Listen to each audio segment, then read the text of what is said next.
اللہ من الشیطان الرجیم بسم اللہ الرحمن الرحیم واتل علیہم نبأ ابنی آدم بالحق اذ قربا قربانا فتقبل من احدہما ولم يتقبل من الآخر قال لأقتلنک قال انما يتقبل اللہ من المتقین لئن بسطت الی یدک لتقتلنی ما انا بباسط یدی الیک لأقتلک انی اخاف اللہ رب العالمین انی ارید ان تبوء باسمی و اسمک فتکون من اصحاب النار وذلک جزاء الظالمین فطوعت له نفسه قتل اخیہ فقتلہ فاصبح من الخاسرین فبعث اللہ غرابا یبحث فی الارض لیریہ کیف یواری سوءة اخیہ قال یا ویلتا اعجزت ان اکون مثل هذا الغراب فاواری سوءة اخیہ فاصبح من النادمین صدق اللہ العظیم۔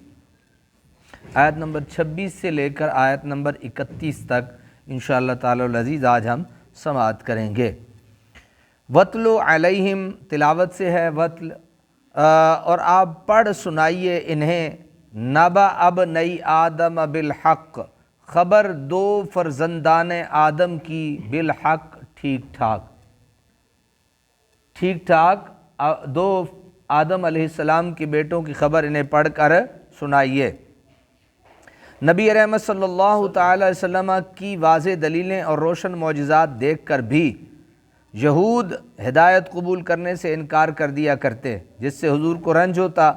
اللہ تعالیٰ آدم علیہ السلام کے دونوں بیٹوں کا قصہ سنا کر اپنے محبوب کو بتاتے ہیں کہ جیسے قابیل نے محض حسد کی بنا پر اپنے بے گناہ اور پاک باز بھائی کو قتل کر دیا تھا، یہ بھی اسی حسد کے شکار ہیں۔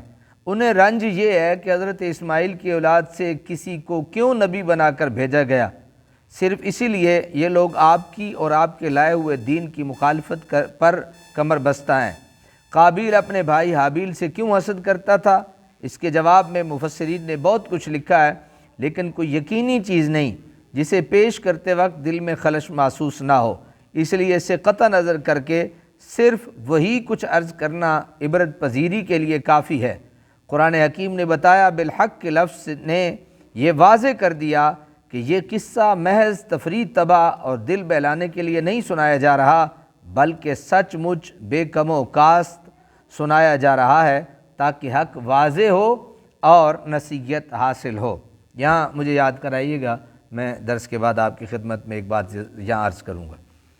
اذ قربا قربانا، جب دونوں نے قربانی دی، فتقبل من احدہما، تو قبول کی گئی ایک سے، ولم یتقبل من الآخر، اور نہ قبول کی گئی دوسرے سے۔ قربان سے مراد کوئی جانور نہیں جو ذبح کیا گیا ہو، یعنی اذ قربا قربان، یعنی جو قربانی کا لفظ ہے کہ قربانی دی انہوں نے، اس سے مراد یہ نہیں جو ہمارے ایک کنسپٹ آتا ہے کہ ایک جانور ہے اس کے گلے پہ چھری چلائی جا رہی ہے، اس سے صرف یہ مراد نہیں، یہاں وضاحت سے بیان کیا گیا۔ قربان سے مراد کوئی جانور نہیں جو ذبح کیا گیا ہو، بلکہ محض نظر خداوندی مراد ہے، جو اللہ کی بارگاہ میں نظر پیش کی گئی اس سے وہ مراد ہے، خواہ وہ جنس کی شکل میں ہو، جنس کی کسی شکل میں ہو، یا کسی جانور کی قربانی کی صورت میں۔ بتایا یہ جا رہا ہے کہ حضرت آدم علیہ السلام کے دونوں بیٹوں قابیل اور حابیل، کیا نام تھا؟ قابیل اور حابیل۔ یہاں ایک بات عرض کروں، اکثر بھول جاتے ہیں بندے، یاد نہیں رہتا کہ قاتل کون تھا اور مقتول کون تھا، تو قابیل قاتل، یہ یاد رکھ لیں، قابیل قاتل، یہ یاد رکھ لیں۔ لازمی امر ایک قاتل ہوگا تو دوسرا مقتول ہوگا، قابیل قاتل ہے تو حابیل مقتول، قابیل کی قربانی قبول نہیں ہوئی تو حابیل کی، ٹھیک ہے نا؟ تو یہ تھوڑا سا آپ کے لیے آسان رہے گا۔ دونوں بیٹوں نے بارگاہ رب العزت میں نذرانہ عبودیت پیش کیا۔ اللہ تعالیٰ نے ایک یعنی حابیل کی قربانی کو شرف قبول بخشا اور دوسرے یعنی قابیل کا نذرانہ نامنظور فرمایا۔ قابیل حسد کے بارے تڑپ اٹھا اور اس میں اپنی تحقیر اور تذلیل سمجھی کہ اس کی قربانی منظور ہو گئی اور میری مسترد کر دی گئی، چنانچہ اس نے کہا کہ حابیل، میں اس ذلت کو برداشت نہیں کر سکتا، اب تیری جان لیے بغیر مجھے تسکین نہیں ہو سکتی۔ ایک چیز جو میں نے سمجھانی تھی آپ کو سمجھ آ گئی۔ قال لاقتلنک، اس دوسرے نے کہا کہ قسم ہے میں تمہیں ضرور قتل کر ڈالوں گا۔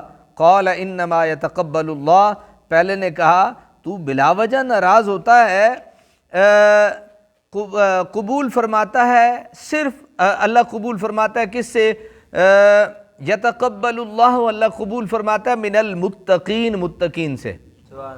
تو خامخواہ میرے تو ناراض ہو رہے ہیں، اللہ تعالیٰ متقین کی قبول کرتا ہے، تو میری اس نے قبول کر لی، میں متقین میں سے ہوں۔ لئن بسطت الی یدک لتقتلنی ما انا بباسط، تو اگر تو بڑھائے میری طرف اپنا ہاتھ، لتقتلنی تاکہ تو قتل کرے مجھے، ما انا بباسط میں نہیں بڑھاؤں گا، میں بڑھانے والا نہیں ہوں، یدی ما انا بباسط یدی الیک میں اپنا ہاتھ تیری طرف بڑھانے والا نہیں ہوں، لأقتلک کہ میں تجھے قتل کروں، یعنی تجھے قتل کرنے کے لیے اپنا ہاتھ میں نہیں بڑھاؤں گا، تو بے شک بڑھا۔ حابیل نے قابیل کی دھمکی کا جواب دیا کہ بھائی اس میں میری کیا خطا ہے، میرا کیا قصور ہے؟ اللہ کے ہاں تو اسی کا نذرانہ قبول کیا جاتا ہے جو متقی اور پرہیزگار ہو۔ گویا حابیل نے اسے بتا دیا اگر تم اپنی سابقہ زندگی میں اپنے رب کے نافرمان اور سرکش بن رہے ہو جس کے باعث تمہیں یہ دن دیکھنا پڑا، تو اب گزشتہ کرتوتوں پر اشک ندامت بہاؤ اور سچے دل سے توبہ کر لو اور آئندہ تقوی کی راہ پر گامزن رہو، رحمت خداوندی تمہاری قربانی بھی قبول کر لے گی۔ لیکن انسان کی یہ درینہ عادت ہے کہ وہ ایک غلطی پر دوسری شدید غلطی سے پردہ ڈالنا چاہتا ہے، ایک گناہ کو چھپانے کے لیے اس سے بھی سنگین گناہ کرنے پر آمادہ ہو جاتا ہے۔ قابیل کے لیے آسان اور سلامتی کا راستہ تو وہی تھا جس کی طرف اس کے بھائی نے اس کی رہنمائی کی تھی، لیکن وہ اسے قبول کرنے کے لیے تیار نہ ہوا۔ حابیل نے جب دیکھا کہ قابیل میرے قتل کا عزم کر چکا ہے اور کسی طرح باز نہیں آتا، تو اس نے کہا قابیل اگر تم مجھے قتل کرنے کے لیے دست درازی کرو گے تو میں تمہیں قتل کرنے کا ارادہ نہیں رکھتا، تم کرو بھی تو بھی نہیں رکھتا میں تمہیں ارادہ قتل کرنے کا۔ اس سے یہ نہ سمجھا جائے کہ قابیل جب قتل کرنے آیا حابیل مظلوم اور بے بس بھیڑ کی طرح سر جھکا کر کھڑے ہو گئے اور اپنی حفاظت کے لیے کچھ نہ کیا، نہیں، بلکہ حابیل کا یہ مقصد ہے کہ اگرچہ مجھے یقین ہے کہ تم میرے قتل کرنے پر تلے ہوئے ہو، پھر بھی میں پہل نہیں کروں گا، حضرت ابن عباس رضی اللہ تعالیٰ عنہ سے یہی معنی مروی ہے۔ شریعت میں اپنے بچاؤ کے لیے حملہ آور کا مقابلہ کرنا واجب ہے۔ حملہ آور کا مقابلہ کرنا کیا ہے؟ واجب ہے۔ اور صحیح بات یہ ہے کہ اپنا بچاؤ اور دفاع فرض ہے، اپنا بچاؤ اور دفاع کیا ہے؟ فرض ہے، کیونکہ نہی عن المنکر کے حکم کی تعمیل کی یہی صورت ہے۔ اب کیا کہا میں نے؟ ہاتھ نہیں بڑھاؤں گا، اس کی سمجھ آ گئی نا کہ اس کا مطلب کیا تھا کہ میں پہل نہیں کروں گا۔ کیوں؟ انی اخاف اللہ رب العالمین، میں تو ڈرتا ہوں اللہ سے جو مالک ہے سارے جہانوں کا۔ انی ارید ان تبوء باسمی و اسمک۔ اب جب قرآن آپ جن کے سامنے پڑھا ہے آپ دیکھ رہے ہوں گے کہ تبوء حمزہ ہے، حمزہ کے بعد آگے الف ہے اور الف کے اوپر کیا ہے؟ ایک نشان ہے زیرو کا، کہ اس کی ویلیو نہیں، یہ نہیں پڑھا جائے گا۔ اب ذرا دیکھیے قرآن پاک کو، تبوء باسمی، سمجھ آ گئی نا؟ لیکن لکھا جائے گا لیکن پڑھا نہیں جائے گا۔ انی اریدو، میں تو یہی چاہتا ہوں، ان تبوء باسمی، کہ تو اٹھا لے میرا گناہ، و اسم کا اور اپنا گناہ، فتکون من، تاکہ تو ہو جائے اصحاب النار، دوزخیوں سے، تاکہ تو کن میں سے ہو جائے؟ دوزخیوں میں سے ہو جائے۔ وذالک جزاء الظالمین، اور یہی سزا ہے ظلم کرنے والوں کی۔ بے اسمی کا معنی ہے بے اسم قتلی، یعنی جو گناہ تم نے پہلے کیے ان کا بار تو تیرے سر پر ہے ہی، اب میرے خون ناحق کا گناہ بھی تیرے سر پر لادا جائے گا۔ اس کی یہ تفسیر بھی کی گئی ہے کہ قیامت کے دن ظالم اور مظلوم جب بارگاہ الہی میں حاضر ہوں گے تو اللہ تعالیٰ مظلوم کی داد رسی کے لیے ظالم کی نیکیاں، یہ سننے والی بات، ظالم کی نیکیاں مظلوم کو عطا فرمائیں گے۔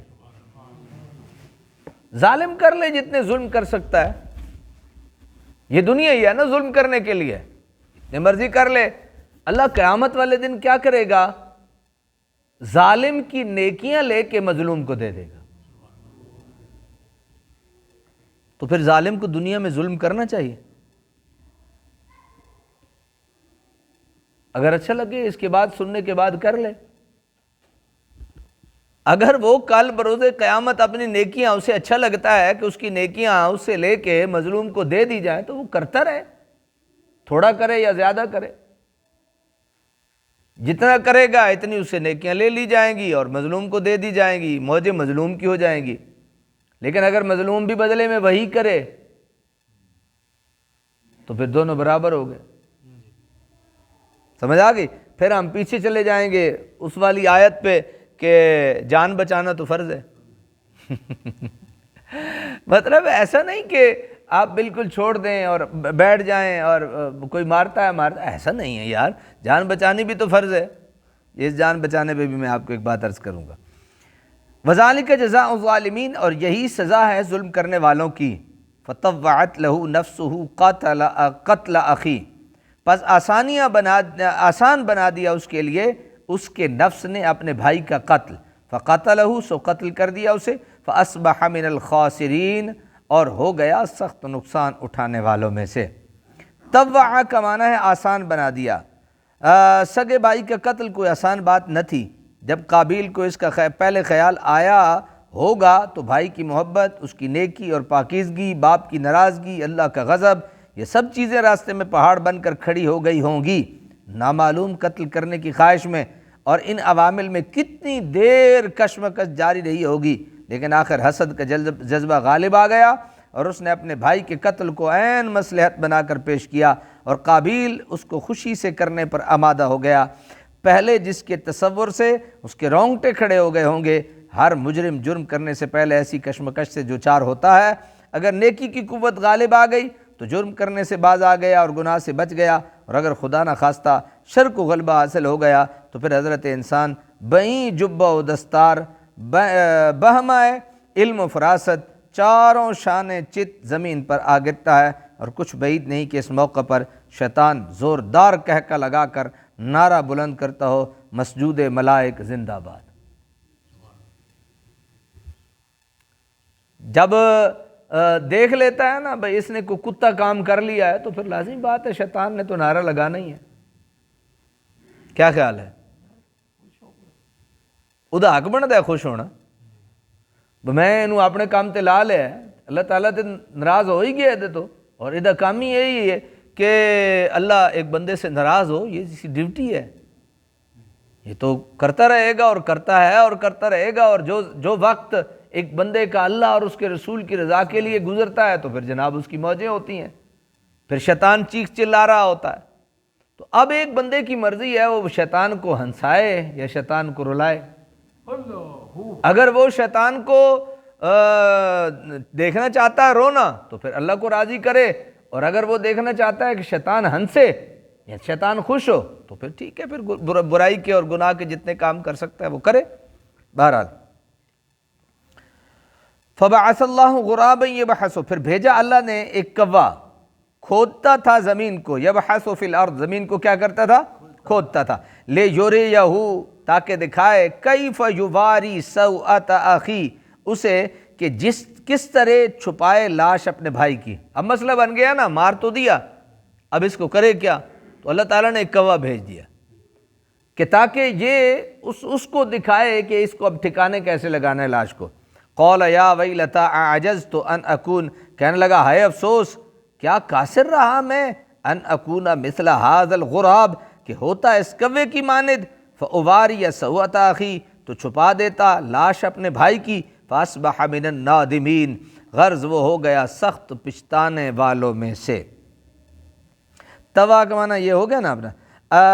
اصل میں یہ کیا، یا ویلتا جو ہے نا، اصل میں یا ویلتا ہے، لیکن ندا کے وقت یا کو الف سے بدل، یا ویلتی ہے نا، یا ویلتی، لیکن ندا کے وقت یا کو الف سے بدل دیا جاتا ہے اور اس کے ما قبل کو فتح دے دی جاتی ہے. ویل کا معنی کیا ہے؟ ہلاکت. جب انسان ہلاک ہونے لگے تو اس وقت کہا جاتا ہے یا ویلتا، ہائے میں برباد ہو گیا، ہائے میں برباد ہو گیا. سواتا اخی آگے آیا تو سوا شرمگاہ چھپانے کی چیز یعنی لاش۔ کہتے ہیں کہ حابیل پہلا شخص ہے جس نے موت کا جام پیا۔ کوئی آپ سے سوال کر سکتا ہے نا کہ سب سے پہلے کون مرا، تو آپ اسے جواب دے سکتے ہیں حابیل مرا۔ یا یوں سوال ہو سکتا ہے کہ سب سے پہلے مرنے والے شخص کا نام بتائیے، تو آپ کہہ سکتے ہیں اس کا نام حابیل۔ ٹھیک ہے نا، اس کے جس طرح مرضی کوئی سوال کرے۔